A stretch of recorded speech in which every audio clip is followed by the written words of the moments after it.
আসসালামু আলাইকুম রহমতুল্লাহি বরকাতু। কালকে বাংলা ইসলামিক জলসা আছে লামারগাম, বর্তমানে জানাই যাইতরা।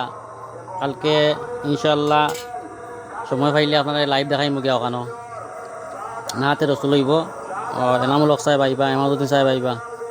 বর্তমানে জানাই যাইতরা, খালি যদি সময় পাই ইনশাল্লাহ আল্লাহ তৌফিক দিলে আপনারা দেখাইমু। আজ বর্তমানে কাম করে কাম চলে দেখেন, আবার সব আইল আবার কাম চলে সব আটাইয়ে তুইয়া মোটামুটি যাইতাম আবো। আল্লাহ তৌফিক দুঃখা। আসসালামু আলাইকুম আল্লাহ।